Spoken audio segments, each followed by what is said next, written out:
Hi, my name is Gus Hastie. I'm a chemical engineer. I completed my training at Natal Tech in Durban, South Africa. I have over 25 years experience in the chemical industry. I've also been involved in research and development in controlled drug release and also in other pharmaceuticals.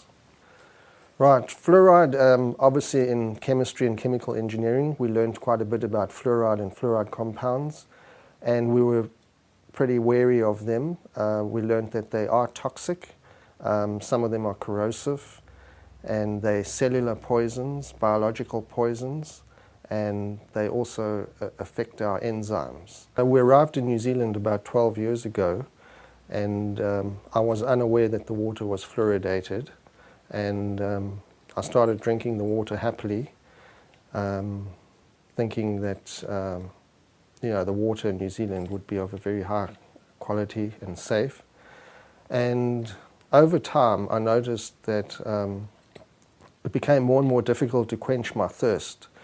And also I got tired, and then later on I developed neurological problems. I couldn't concentrate and think properly.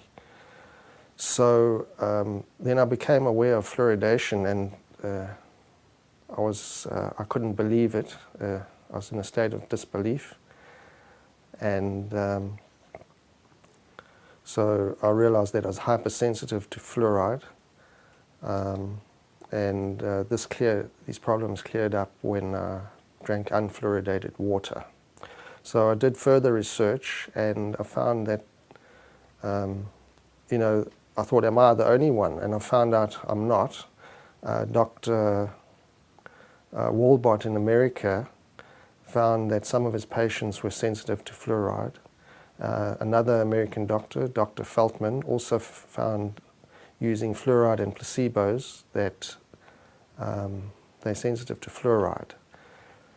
In the Netherlands, where they started fluoridation, there was a group of doctors who also reported adverse effects. And in the Netherlands, the government took it seriously and looked into it, and actually resulted in fluoridation being stopped in the Netherlands. But in other countries, like United States, Australia, and New Zealand, it's been swept under the carpet.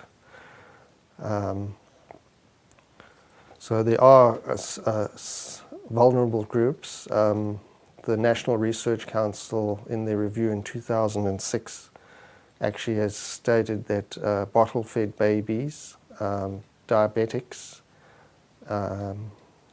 kidney patients are a vulnerable subgroup, and also, like myself, hypersensitive people.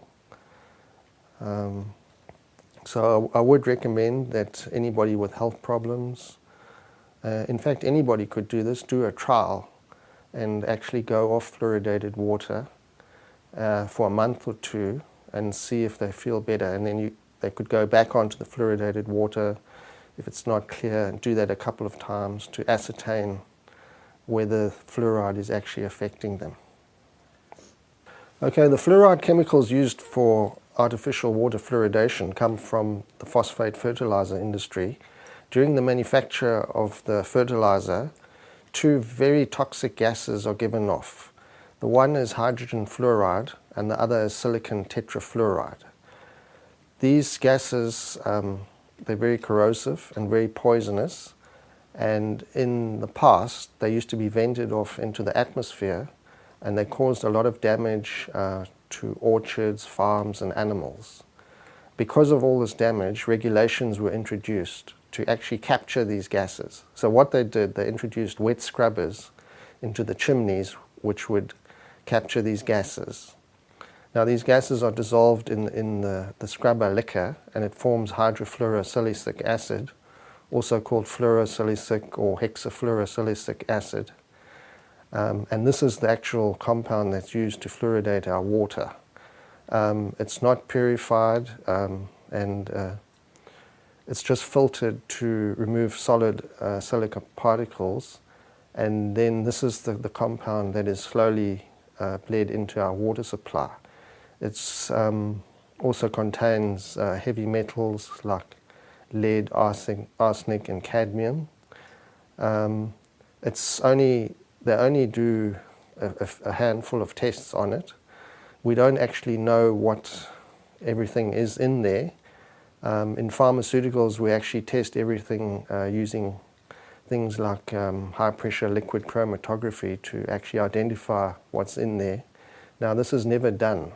So it's actually like a toxic soup that is put into our water.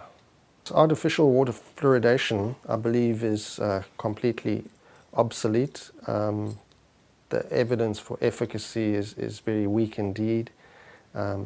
It's unethical, it's unsafe.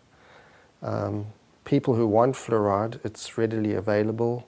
They can get it in toothpaste, rinses, gels, varnish, tablets or drops.